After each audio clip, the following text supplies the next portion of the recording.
She had scrubbed that floor before.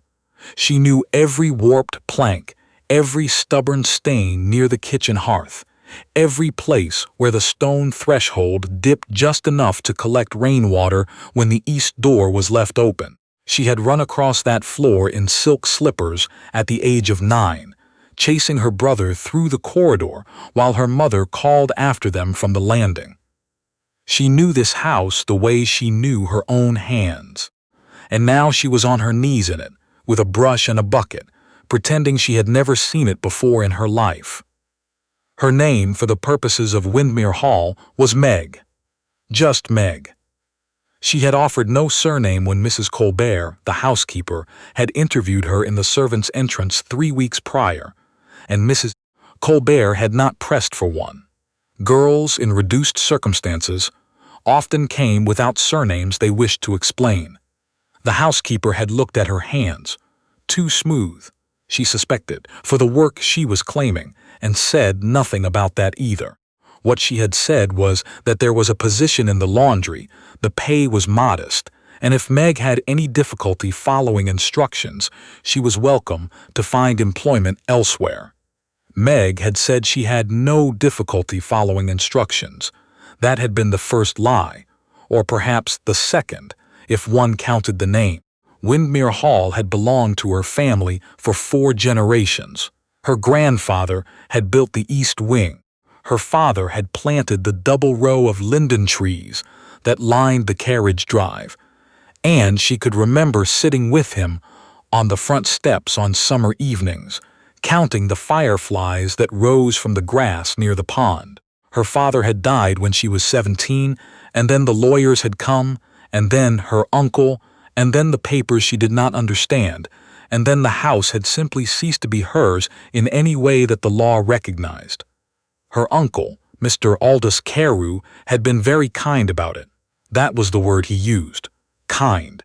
He had explained that her father's debts were considerable, that the estate was entailed in ways her father had perhaps not made clear to her, that the arrangements he had reached with the creditors were the best that could be managed under the circumstances. He had given her a small allowance, enough for a room in a respectable boarding house, and suggested she might apply to some of her father's connections for assistance. She had written to 4 of her father's connections. None had replied. The allowance had lasted 8 months. She had told herself she would not come back here. She had told herself that with great conviction, in the way one tells oneself things that one already knows are untrue. But when the position had appeared in the notice, a household in need of additional staff, Windermere Hall, inquire at the servants' entrance on Thursday mornings. She had read it 3 times and then folded it into her coat pocket and kept it there for a week before she did anything about it. What she needed was not sentiment. What she needed was information. Her father had kept records. She knew he had. There were ledgers in the study, correspondence she had never been permitted to read as a child, a strongbox behind the panel in the library wall that she had discovered at the age of 12 by accident, and spent the next 5 years trying to open. She had reason to believe. More than reason. She had a letter from her father's former solicitor, a retired man in Halifax, who had reached out to her out of something she could only call conscience, that her uncle's management of the estate had not been as clean as he had represented it to her, that there were documents, that some of those documents might still be in the house. And so she had become Meg. The morning she arrived, she had stood at the end of the carriage drive and looked at the house for a long moment before she walked to the servants' entrance. It looked the same. That was the thing that undid her, briefly, that it looked exactly the same.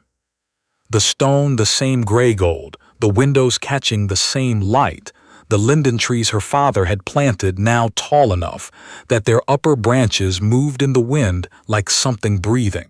She had pressed her fingernails into her palm and walked around to the back. The staff had accepted her without much curiosity. There was always work in a house of this size, and there was always someone new doing it. The cook, Mrs. Whaley was a practical woman who wanted the carrots peeled, not conversation. The undergardener, a young man called Pip, nodded at her on her first morning and then forgot about her entirely, which suited her very well. Mrs. Colbert was watchful, but had too much to manage to spend her watchfulness on a laundry girl. Meg worked. She worked harder than she ever had in her life, and she was honest enough with herself to acknowledge that she had not known before this what work actually was. She had thought she understood it in the abstract. She had not understood it in the particular. The particular weight of a laundry basket carried up 2 flights of stairs. The particular cold of water in the stone sink at 5 in the morning, the particular kind of tired that sat in the shoulders and did not entirely leave by the next day. She learned the rhythms of the house. She learned which rooms were kept locked and which were left open. She learned that Mrs. Colbert kept the household keys on a ring at her left hip, that the library was cleaned on Thursdays, that the study, her uncle's study now, her father's study before, was considered the housekeeper's particular domain, entered only with permission. She had been patient. She had discovered, better at patience than she had expected. And then, on a Tuesday morning in November, 3 weeks into her employment, the Duke arrived. She had not known he was coming. The staff had known. There had been a flurry the night before, rooms aired, linens pressed, the cook in an extraordinary temper about pheasant. But no one had thought to tell Meg, and she had been in the linen cupboard on the 2nd floor when she heard the carriage on the gravel drive and then voices in the entrance hall below. She pressed herself against the cupboard wall and did not breathe. She knew who he was, the Duke of Inverley. He had been her uncle's guest here 3 or 4 times in the years before her father died. She had a dim memory of a tall man with serious eyes, who did not talk much at dinner, and who her father had described, privately, as the best kind of man, meaning one who did not say more than he meant. He had gone to war. Everyone said so. He had gone to the frontier, and whatever he had seen there had changed him, though she did not know the particulars, and he had returned 6 months ago to his estates in the north and apparently, now, to a visit at Windmere Hall. She did not know why. She found out within a day, in the way one finds things out in houses like this, through adjacent conversations, through doors left open by accident, through the reliable informational generosity of people who consider servants to be furniture. The Duke of Inverley was her uncle's business partner, or he had been before the war. Her uncle intended to revive the arrangement. There were investments. She did not fully understand the nature of them, but she heard enough to understand that her uncle wanted the Duke's support and that the Duke had not yet given it. She heard something else, too. She heard her name, not Meg, her real name, her father's name, her name, Elspeth Carew, said by her uncle in the drawing room to the Duke, said in passing, the way one mentions an inconvenience that has been tidied away. My brother's daughter, quite reduced, I'm afraid. These things happen. I did what I could. She was standing in the corridor with a stack of pressed pillowcases, and she was glad, in that moment, that she had a stack of pillowcases, because it gave her hands something to do. The Duke said something she could not hear. Her uncle's reply was smooth and brief. She walked on. That night, lying in her narrow bed in the room she shared with the kitchen Smeed, she stared at the ceiling and permitted herself, for the first time since she had arrived at Windmere Hall, to feel the full weight of what she was doing here. It was not a comfortable feeling. It had not been comfortable before, but something about hearing her name in her uncle's mouth, spoken so easily, so dispensably, made it suddenly heavier. She thought about her father. She thought about the strongbox behind the panel in the library wall. She thought about the solicitor's letter, folded into the bottom of her small traveling case under the bed. She thought about the Duke.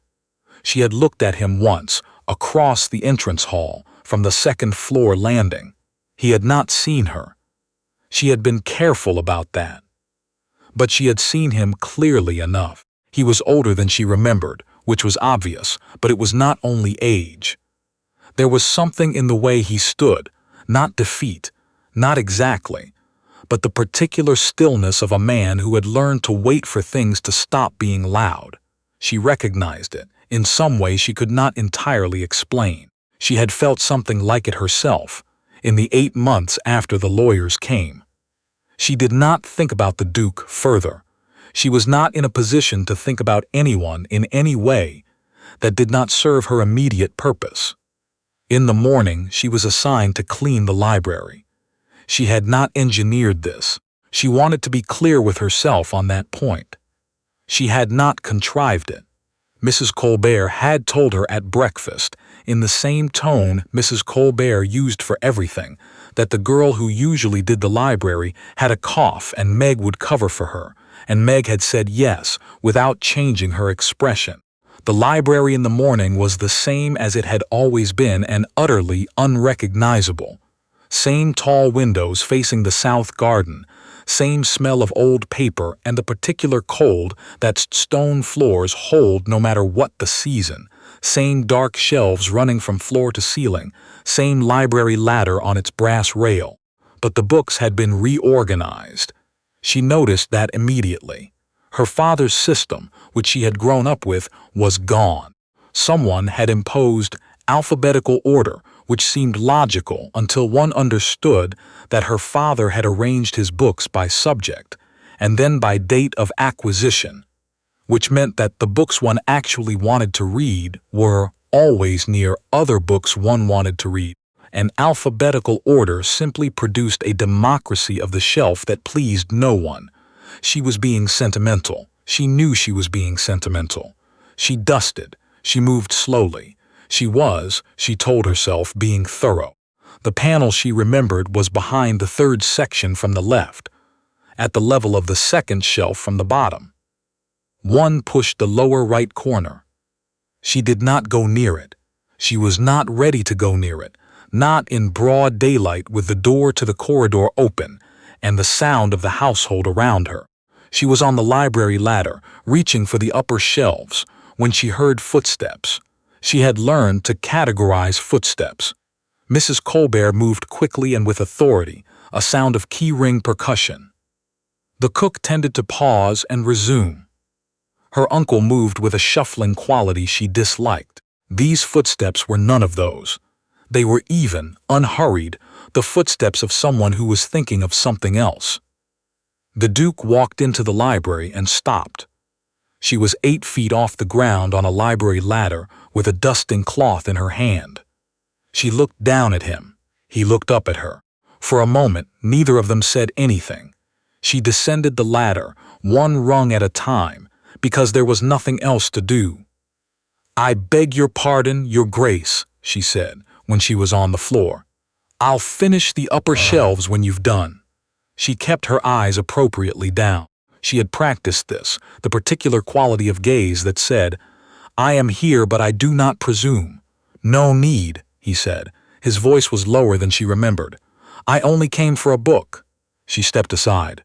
He moved to the shelves, scanned them with brief irritation, and said, "Have they rearranged this?"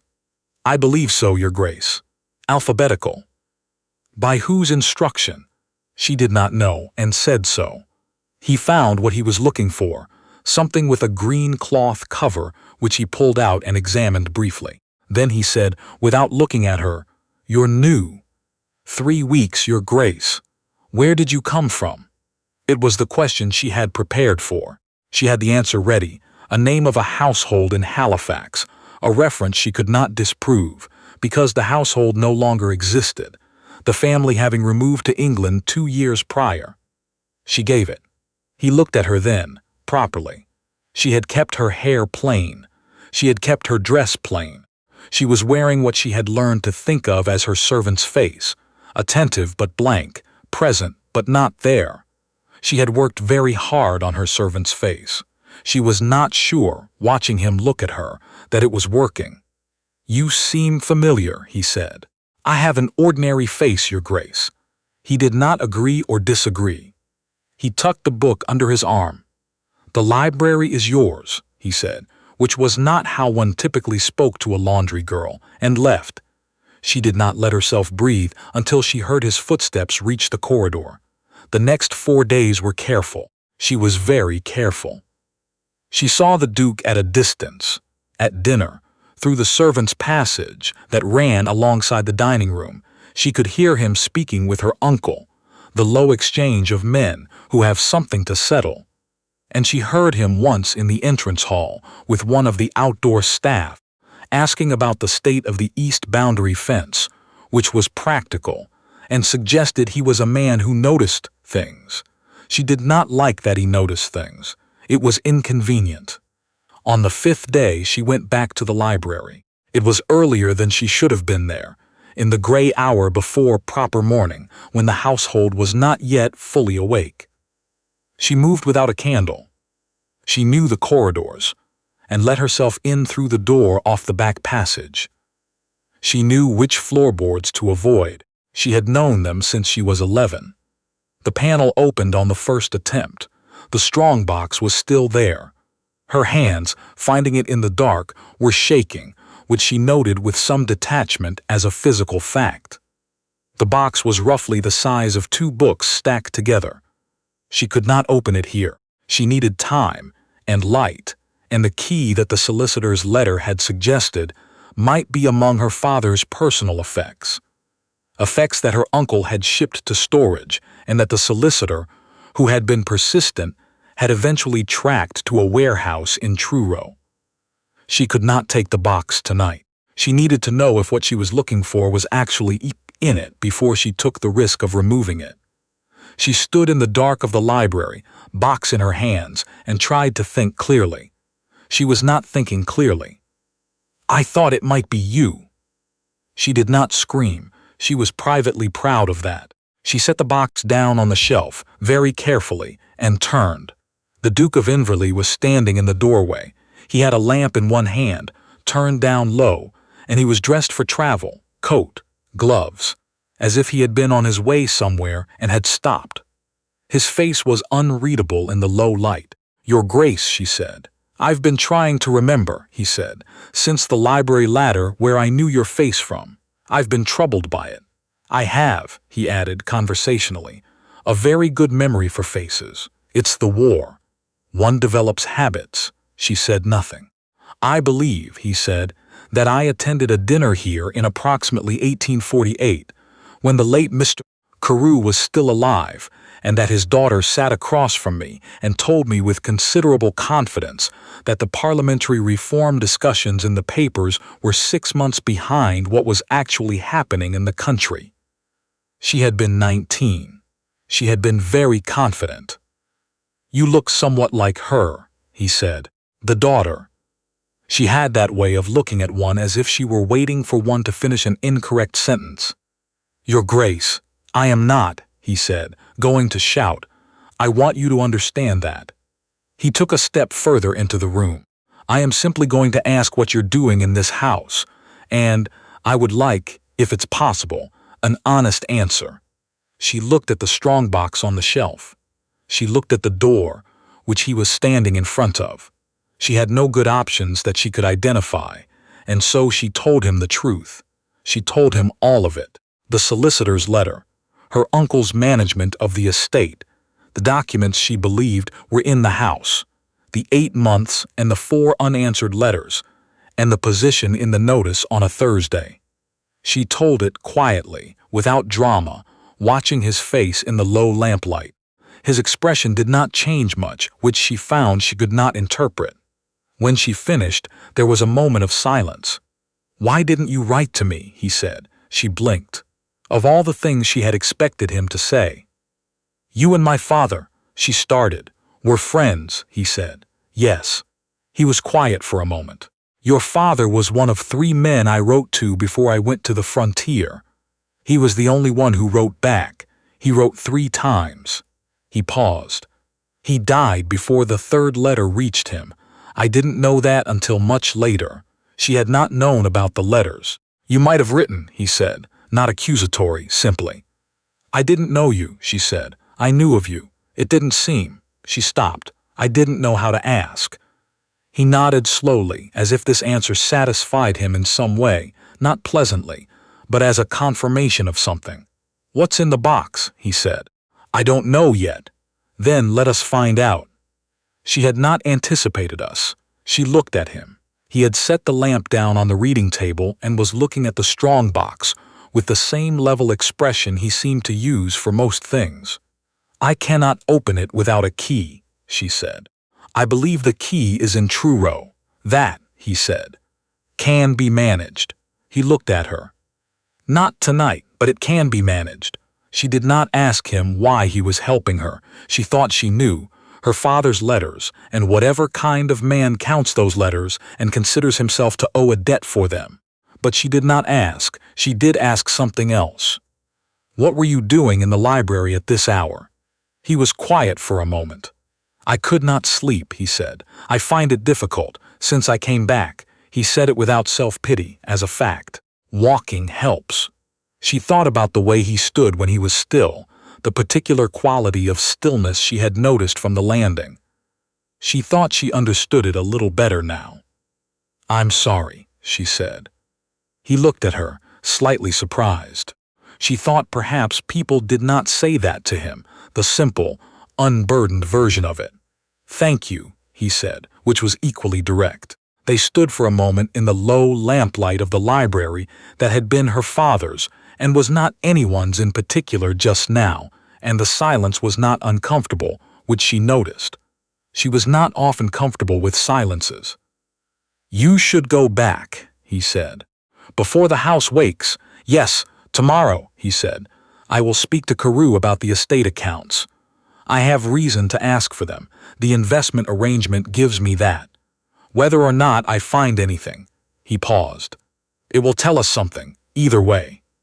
Use. There it was again. She picked up her cloth and her pretense of a reason for being there.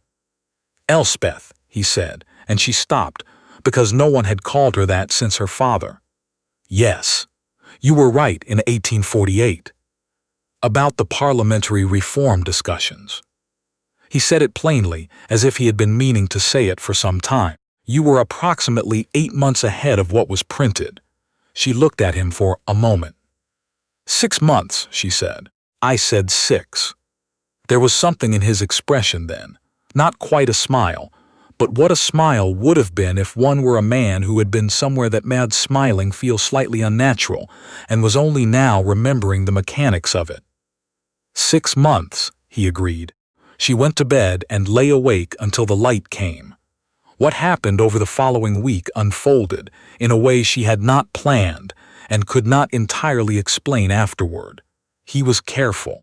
She would not have expected him to be careful, but he was. He asked for the accounts in a way that seemed to arise naturally from the investment discussions.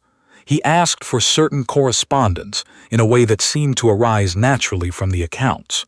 And her uncle, who was not a stupid man, but who was perhaps not expecting anyone to look carefully, provided them. There was a dinner, and at the dinner, she served the table. She had been briefly elevated from the laundry, Mrs. Colbert having decided she was presentable, and she watched the Duke speak to her uncle with great patience and apparent warmth, and thought, "He is very good at this." She thought she had underestimated him. He passed her nothing, no notes, no signals. They did not speak privately again, but once, when she was collecting a glass near his end of the table, he said to no one in particular, in a tone of mild observation, "These lindens must be 40-50 years old. Extraordinary trees. Someone planted them with a great deal of care." She did not respond. She collected the glass, but she felt something shift in her chest, a small involuntary movement, like a door that has been shut for a long time and finds the hinge is not as stiff as one thought. The key arrived from Truro on a Thursday.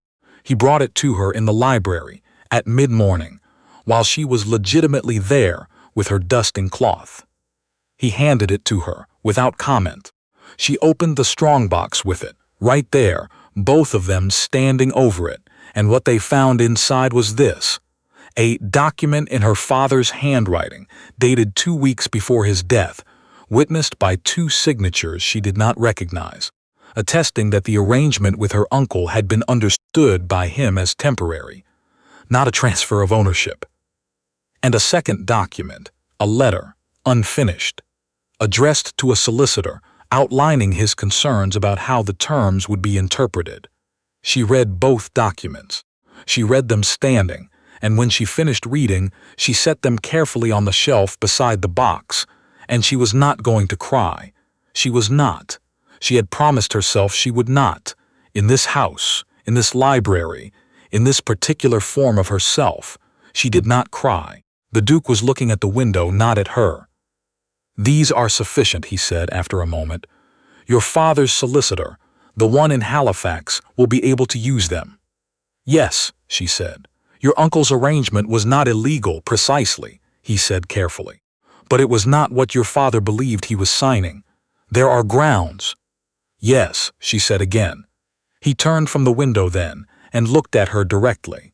The way he had on the library ladder, the way that had made her servant's face feel inadequate. "What will you do?" he said. "I'll go to Halifax," she said. "I'll see the solicitor. I'll do what there is to do. And after." She did not have an answer for and after. She had been so focused on the immediate work, the getting here and the finding of it, that she had not thought much beyond that point. It was a failure of imagination, or perhaps a survival instinct. One does not think about what happens when a siege ends when one is still inside it. "I don't know," she said honestly. He nodded slowly. Then he said, "My estates in the north are poorly managed. I have been away a long time, and the people I left in charge were adequate but not." He stopped. "I mean to say, I am looking for someone with a working knowledge of estate management, someone who is not afraid of accounts and who notices when things have been reorganized badly." She looked at him. "That is a very particular advertisement," she said. "Yes. It sounds as if it might be written for someone specific." "It might be," he said. She looked at the window. Outside, at the end of the long drive, she could see the tops of the linden trees her father had planted, moving in the November wind. "I don't know how to be anything other than Elspeth Carew," she said. "I've been trying to be Meg for 6 weeks, and it's been the most exhausting performance of my life." "I know," he said. There was something in it. Not levity, but something adjacent to warmth. "I could tell from the library ladder. Was I that obvious?" "Only to someone who was also pretending to be someone else," he said. "I've been pretending to be a man who finds investment discussions interesting for 11 days. It requires a great deal of energy."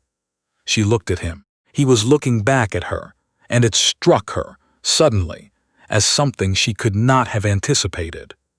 That she was standing in her father's library with a box of documents that might return her father's house to her, and that she was not alone in the rooms, and that the man she was not alone with was someone her father had called the best kind of man, meaning one who does not say more than he means. "I'll go to Halifax," she said, "and then I'll consider the north. That's all I ask," he said. She took the documents. She packed her small case that night, and in the morning she informed Mrs. Colbert that she had received word of a family matter and must leave at once. Mrs. Colbert, who perhaps suspected more than she had ever said, gave her the wages she was owed to the penny and added, without inflection, that she hoped the family matter was resolved satisfactorily. She walked to the end of the carriage drive with her case. She stopped at the linden trees and put her hand against the bark of one of them. The nearest, the largest, the one she had climbed at the age of 10, and been stuck in for an hour until her father came with a ladder and retrieved her with more patience than the situation perhaps required. She did not look back at the house. She had learned, in these weeks, that looking back was a thing one did when one had run out of forward, and she had not run out of forward yet. In Halifax, the solicitor, an older man with an organized mind and a tendency to speak in numbered points, reviewed the documents and became very quiet, and then became very careful, and then said that he believed there was a case. He said it in the measured way of a man who has learned not to promise outcomes, but he said it. She took a room at a boarding house. She wrote a letter, a real letter, her name on it, her actual name, and sent it north. The reply came 11 days later. It was brief. It said that the position remained available and that the linden trees at Windermere Hall were indeed exceptional, and that he had taken the liberty of writing to a mutual acquaintance in Halifax on her behalf, which he hoped she would not find presumptuous, and that he remained, with great respect, hers, with great respect. She read the letter twice, then a third time, and then she folded it and put it in her coat pocket and went for a walk along the harbor, where the November wind came off the water cold and clear and entirely indifferent. And she thought about her father, who had always believed that things could be recovered, not unchanged, not untouched, but recovered, if one was willing to do the patient, unglamorous work of it. She thought he might have liked this, not the 6 weeks on her knees with a scrubbing brush, but the rest of it, the finding out, the not giving up, the particular man who counted letters and stood at windows in the dark and had a very good memory for faces. Yes, she thought, he might have liked this. She wrote back.